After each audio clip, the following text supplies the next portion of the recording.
There you go, Kevin.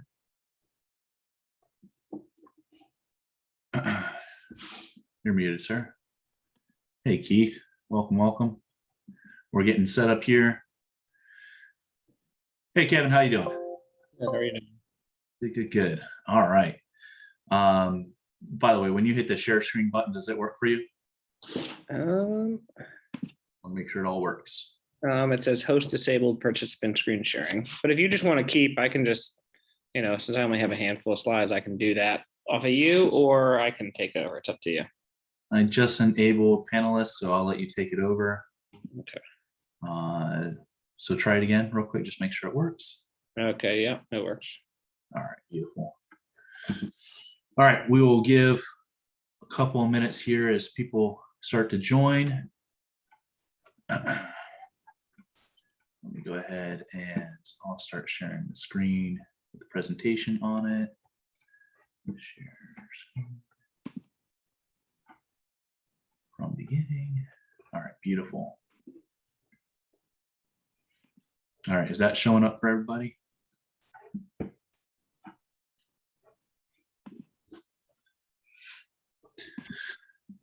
Is that showing for you, Kevin? 1 second here. I'm still just seeing it, and now I'm seeing it. Got it. All right, cool. All right. And we are recording, so we can send this out after we are done today to whoever wants it. All right. Go ahead and get started then. So today we are with Kevin Clark, who is a VP of Revenue over at Synup, and I'm Michael Knorr. I am the VP of Marketing and Sales here at that company. Today's topic that we're really going to be spending a lot of time on, and there's a whole lot of value that we want to give to you guys, not just pure, hey, come work with that company and work with Synup, but how do you scale and never worry about talent acquisition ever again? So we're going to go ahead and dive in here. Let me go ahead and lay out the agenda for today. So I'll kick us off. We'll do a brief introduction. Actually, Kevin will start his introduction first, then I'll go. Then I'll start off by sharing how to think and grow like a multi-million-dollar agency, some of the mindsets that I've seen these type of agency owners adopt, and what you should be adopting as well. How to become a multi-million-dollar agency without increasing your overhead, your headaches, and how do you actually scale this and reduce the amount of work that you have to do at the same time. So we'll cover that topic. And then I'm going to share some really cool stuff about what do some of the largest organizations know about lead generation that you don't. And so I hope to really just change your world and the way you think about how you can approach the market and get new business with that concept. And then Kevin's going to jump in with how to scale via SaaS automation and all about Synup and how that can all play together. So brief introductions. Kevin, I'm going to let you go first. Sure. Again, thanks for having me. Excited to be a part of this. I'm currently the VP of Sales at Synup, but I actually come from the agency world myself. I used to run agents, kind of a full service local digital agency, managing the gamut of all types of different clients. And I've actually used a number of kind of softwares and outsourced SEO services, similar to what Mike has talked about. So very familiar with a lot of the tools everyone's using. And the more you can automate, the better. So experience with companies like Bright Edge, Moz, Bright Local, White Spark, Yext, and most recently Synup. So very familiar with all sorts of tools in this space, and excited to talk through them. Excellent. And a little bit about me and my background. So I'm the VP of Marketing and Sales here at that company. I have been with that company for the last 15 years now. I got a start at a very young age, at age 15. Started, and I remember at the very beginning, they literally handed me a phone book and said, here, make some cold calls. So that was my start in the world of the agency world. And done a lot since. My background started then in pay-per-click. That's when I came in as a W-2. I started as 1099, then came W-2 to in the pay-per-click side of the world, learned that, actually launched that company's social media marketing division. That would have been back in 2009. And then progressed into the business development side of our world, focusing on marketing that company and building partnerships with folks like Synup. So that's a little bit about me and my background. So the very first thing that I want to give to you guys today is, how do you think and grow like a multi-million-dollar agency? So I've had the great pleasure of working with hundreds, probably actually thousands of agencies at this point. All the different conversations I get to see, who struggled, who's been really successful, and what are some of the differences? What do they really care about? What do they consider unimportant? What do they do that makes them be able to grow a multi-million-dollar agency? And so this actually bakes into who we are at that company, and what we actually look to provide for our partners is this mindset. So let me start here. How much is your time worth? That's the question you got to start with. Is it worth $15 an hour? Is it worth 25, 50, 150, 250, 500, so on? I want you to determine that. I actually like you to write that down right now. What is your time worth? What do you value your time to be? And I'm really actually hoping it is up here, that you value your time very highly. And this is going to be key, because if we actually truly value our time this highly, that's going to enable you to actually grow a multi-million-dollar agency. I'm going to show you how. The challenge that I want to actually issue out to you today is, if you're going to value your time this highly, I want you to actually take note and track every little thing that you do today and tomorrow. And I want you to go ahead and perhaps even revisit what you already did today. Take note of everything you did, from I spent this much time sending out these emails. What kind of emails were they? Were they sales emails? Were they, handling client problems? Were they sending out reports? Were they, all of that, to, I spent this much time actually doing work. I spent this much time on marketing my business. I spent this much time, building some relationships with my employees. Where did you spend your time? And I really want to encourage you to not walk away from today and not take action on doing this, because otherwise you're just going to collect some information. You're going to think, oh, that sounds good, but it won't necessarily impact you unless you actually take the time to write them down. So I want to encourage that. And then after you're all done with that, so maybe you do it today and tomorrow, maybe you do it for a whole week, whole month, whatever the case might be, however long you want to keep track of all the things that you're doing, I want you to ask the following questions. What can you automate? And this is probably the easiest. Why do I start with automation? This is probably the easiest thing for you to go, I feel comfortable handing this off, because you're not actually handing it off. You're just making it very efficient. You're automating it, right? And so I have had a lot of partners that they believe that they are the only one that can do XYZ tasks. No one else can do it as good as me. Well, and that's the mindset that keeps them where they at. That's why they plateau. That's why they don't grow any further, is because they go, I have to do it. I'm the only one that can do it. And no one else. I've tried, I've tried training people. It doesn't work. Something's got to change. But let me start with automation first, because that doesn't require another individual at all. What are the things that you can just take and you can make more efficient? So whether that's automation, or whether that's just putting some tools in place that make you more efficient when you actually do the task itself, those are the two things I suggest thinking about first when you look at all your activities that you do every day.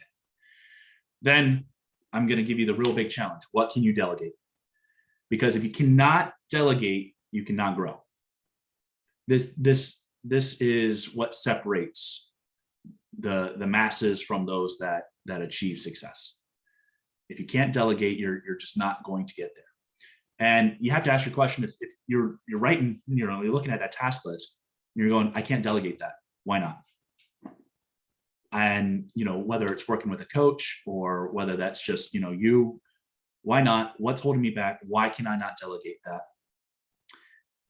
And then you got to figure it out, because if you choose not to figure it out, if you don't choose how you're going to enable yourself to delegate this, then you're just going to stay where you are, right? You're going to attend another one of these and you're going to get some information, and that's all good. But I really care to see that you take this, you're able to apply it, and you're able to grow the kind of agency you want to grow, right?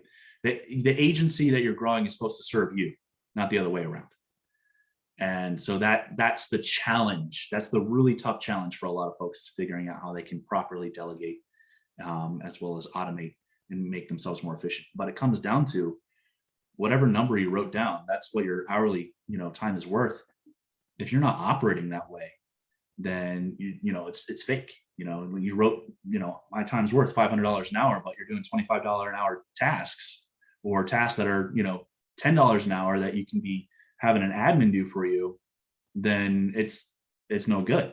So that's the challenge. That's where I wanted to start today.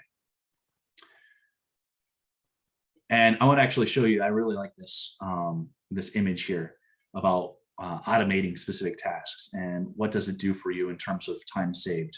So how long can you work on making routine tasks more efficient before you're spending more time than you save, right? The whole point is to save time. Like if you automate something that's really not going to save you a whole lot of time often enough, then it doesn't make sense.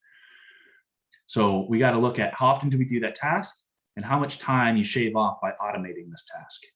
So for example, let's say we have a 1-second task that we do 50 times a day. Over the next 5 years, it'll save you 1 day. Now, this image really does look at the long term. I am going to be in this business for more than the next 5 years. I hope that you intend to be in your business for even longer.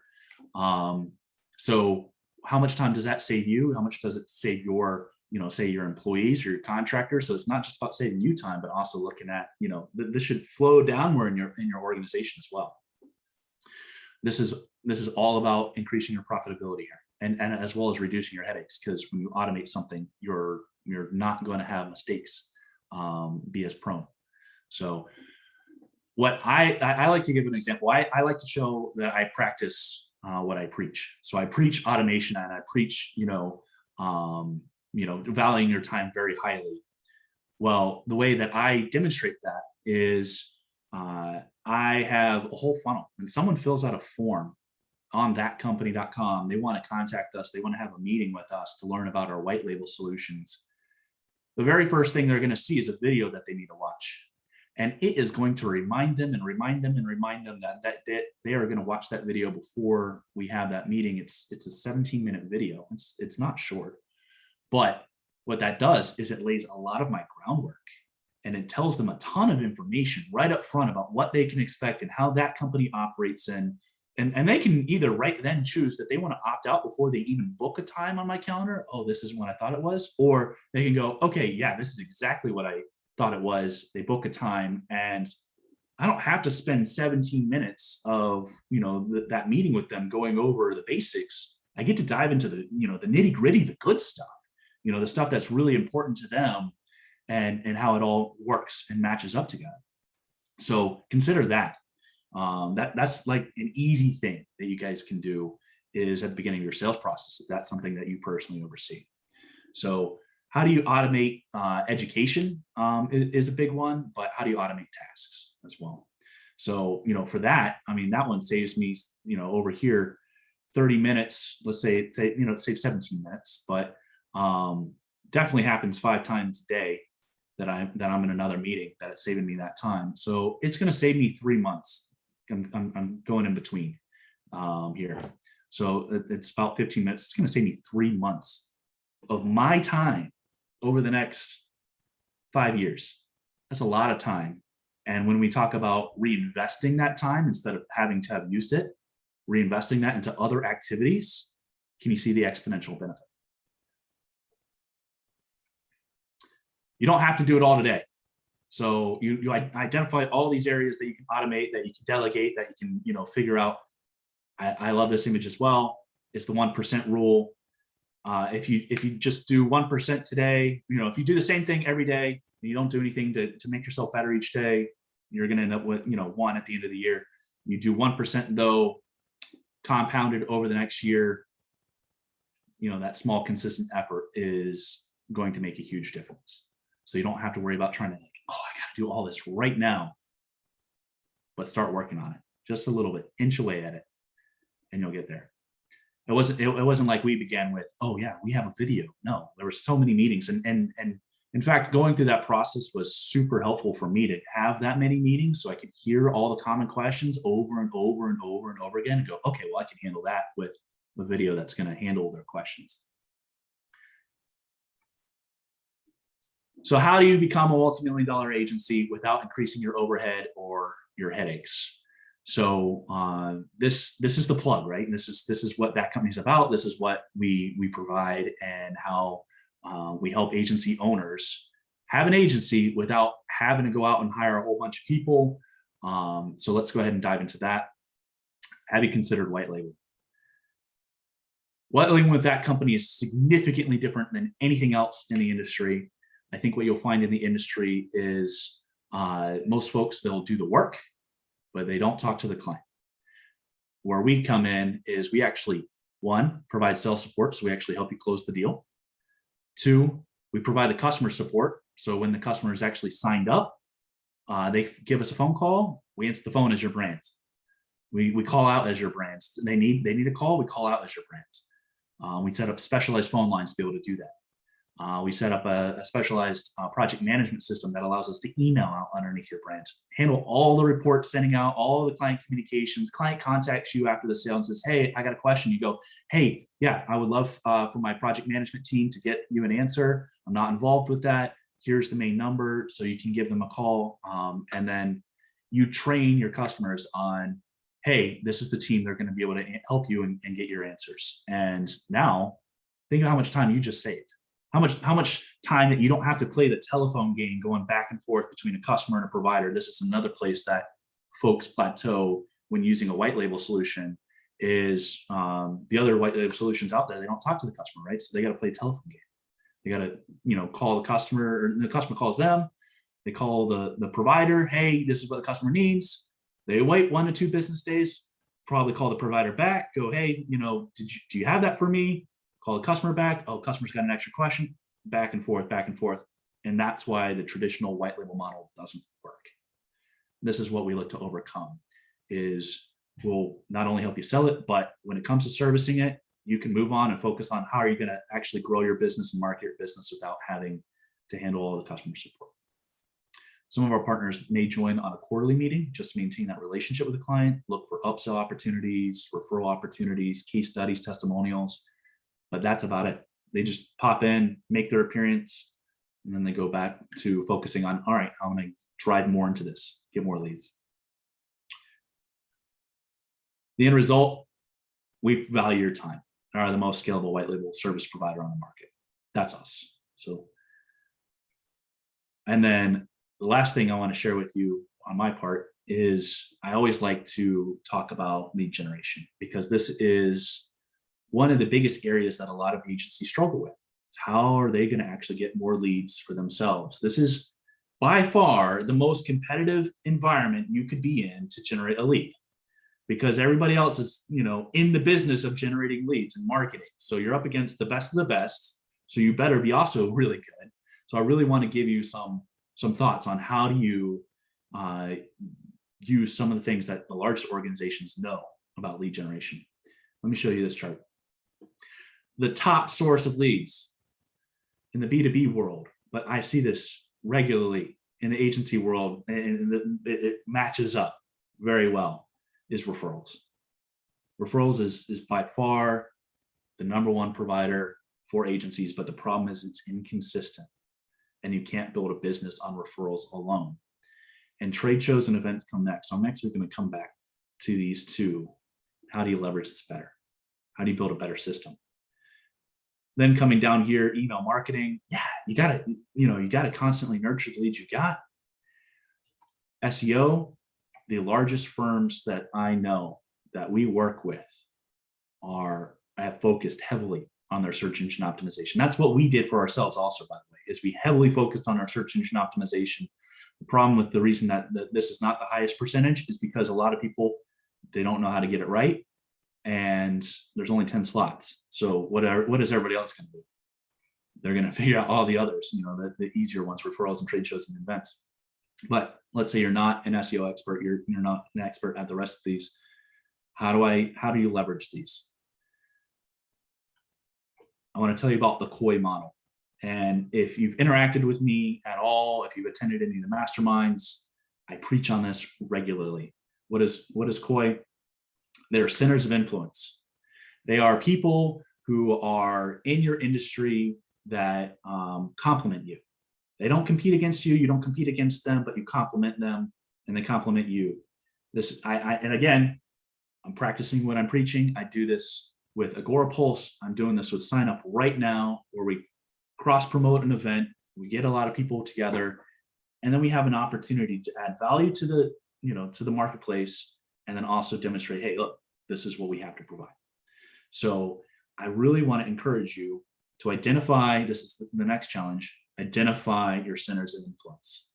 What companies can you work with that are working with your target market right now and create a win-win relationship? It doesn't have to be an affiliate model. Those are probably the easiest to build, right? Is, oh, hey, you work with customers, but you don't provide the service I provide, and hey, I'll give you a bite. So it doesn't have to be that. Sometimes it can just be, hey, I'm going to give them marketing training. So one of the ones I like to talk about are supply companies. We give training to the customers of supply companies. So let's say you want to work with roofing companies. You go to a roofing supply company, you go, hey, I'm going to train your roofers on how to better market themselves. Why would I do this? One, it's a win for you, because if they do anything that I tell them to do, they're going to get more business and they're going to need more supply from you. And two, I know that a lot of them don't want to do the things that I'm going to tell them to do that they need to do, and they're going to hire me. So think about those centers of influence that you can go after, that you can create a win-win relationship with. You don't have to give a bite of the pie, but if you want to, it doesn't hurt. It can build very strong relationships when you do that as well. That's me. Kevin, it's all you. Awesome. Thanks, Mike. Let me share my screen here. Continue this. And you guys should be seeing my screen here now.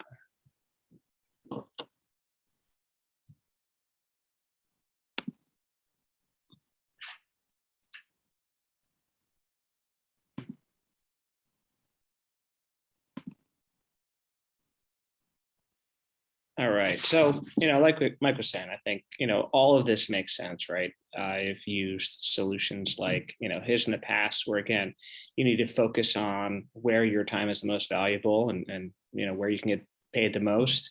And with SEO, right, there are so many things that are local and dependent on a specific local market. Are you in a competitive local market, or is it, a rural area? Are you in a competitive niche or vertical? Is it non-competitive? So there's tons of things that you need to play into, and you need that human element and need to use a company like that company, right? And I think Synup is more of a solution that lets you automate certain processes within your organization. So there are certain things you can do that you don't need to pay a human to do. So there's tons of these companies and project management softwares out there. Synup is just one of them. So really, whatever works for you. But you want to automate as much as possible and have robots doing it that are fail-proof, right? And you don't have to count on them. You don't have to deal with human error. You don't have to deal with people forgetting things, right? And count on those guys when it comes to as much as client selling, right? And getting new leads, converting those leads, getting them on a cadence, right? Onboarding them and giving them a repeatable, understood experience of what they're going to be getting, and then ongoing management, like Mike said, your ability to send them, constant reporting, make sure they're seeing ROI, and finding those, upsell opportunities so that you can focus on the things that are important to you. So again, a platform like Synup, right, you can offload all of the things below, so you'll never have to really manually manage them in an ongoing fashion. So the first thing when it comes to local SEO, right, listings. So your Google My Business and your Facebook and your Bing, your Yelp and your Foursquare and your Chamber of Commerce and Merchant Circle and the whole long tail, right? You should not be trying to do that manually. It takes weeks, months. They revert on you. These API solutions will let you create these where there are none, so you don't have to deal with sales reps or waiting. You can override bad data if the business has ever moved or used, a call tracking number. We've all been in the challenging situation trying to get that updated and you don't get an answer for weeks or months. And then ongoing updates, right? The market today, Google rewards fresh, seasonal, relevant content. Google wants to see that businesses are responding and highlighting certain things and that they will be better able to serve a local customer if they're making those kind of updates. So an automated solution lets you do that. We've all come across duplicate listings in these situations where there's more than one profile for a business. You can automate the suppression and removal of those, right? You can automate ahead of time when you onboard that client. Hey, here's our holiday schedule for the year. We're going to be closed for the next month due to renovations. We're going to be highlighting certain things in their local market, right? If there's a big football town, they might want to put out support for the football team and schedule based on that team's schedule. Little things like that make a big difference when you're doing local marketing there. With reviews too, that's another thing that can be fully automated, right? If you get a review on any 40 different sites, most people are looking at Google and Yelp, but not much beyond that. There's a ton of industry specific sites. There's a ton of local sites that you can automate monitoring on and send them an email from your brand, from your white label that makes you look proactive and good. You can automatically respond on their behalf, right? If they give a 5-star review that mentions the word restrooms or mentions lighting, or you have a 1-star review that mentions XYZ, right? You can change what you automate there. And then reporting delivery, right? At the end of the day, local businesses stay with their agency if they are seeing ROI, if they are getting phone calls, if they are getting people walking in their door, if they are getting online orders or whatever it is their conversion is, they want to do that. And they also want to see that rank tracking, that company and Synup can assist you with. So, here's just a quick example of review automation. You're going to be able to pull in all reviews into one place, right? This should not be a thing where you've got a person going out and manually checking for new reviews coming in. You need a dashboard, a white label dashboard with your brand where all the reviews can come in. You can get the average rating over the past month, over the past year. You can see what words people are using and highlighting what people love about your business, what they're challenged by your business, and you address those things that people keep mentioning in those 1-star reviews, like I talked about, to improve that business, and highlight the things people keep talking about in that 5-star review. And again, send out things like the auto response based on that review criteria, things like this. So here's just, again, we've got a ton of recipes. We call them recipes, but certain triggers that automatically occur if you see them. So again, if you want to change your menu to highlight your breakfast items in the morning from 8 a.m. to 11 a.m. and then change it back to highlight the lunch items. If an auto dealer wants to push out a promo where come in the morning and you do a test drive and you get a gift card, and they take that off when people are done out of work. There's a ton of ways you can automate so much of this, and you set it up once and then it kind of runs for you. And then again, a lot of these go around reviews or categories or content there. And then again, things like reporting. At the end of the day, people want to see those profile views up. They want to see the phone calls. They want to see how many people are showing up at their business. And they want to see, are people starting to recognize my brand more? Or is this, something like where they're still just searching for the general industry? And if you can automate those reports to go out to them, it saves you time. And then you can just get on that call and review it with them here. And you can customize that to go out daily, weekly, monthly, or ad hoc, right? We all have some clients that we don't want to get those reports because we're going to get a call from them. right after we send it, but then others want to see things daily and edit things. Others want it just a weekly or a monthly update. So you can really customize the automations using tools. So, again, I think like Mike said, there's a ton you can do, and using companies like that company to do kind of the deeper elements of SEO and really get into the nitty gritty to assist your clients and move that needle. And then basic kind of administrative tasks using a software like Synup. I think the more you automate, the more you free up your time to do those high value tasks. I think, Mike, you're still on mute. I am muted. Thank you. Thank you so much, guys, for joining us today. I hope you got a lot of value. Please absolutely take those challenges. Write down those things that you're investing your time in, and then also take inventory. Who are potential COI that you can build relationships with? Really care about y'all's growth. If there's anything else that we can assist with, I think we got a contact slide right after this one. I'm going to click that. Yeah. Yep, there you go. So there's our contact information. If you like a recording of this or anything like that, where you're just like, oh, I really like that image and I want to have it, feel free, email me. I'll make sure that I send it out. But again, I hope you guys had a great time today, and I look forward to the next one. Thanks so much. Thanks, Mike.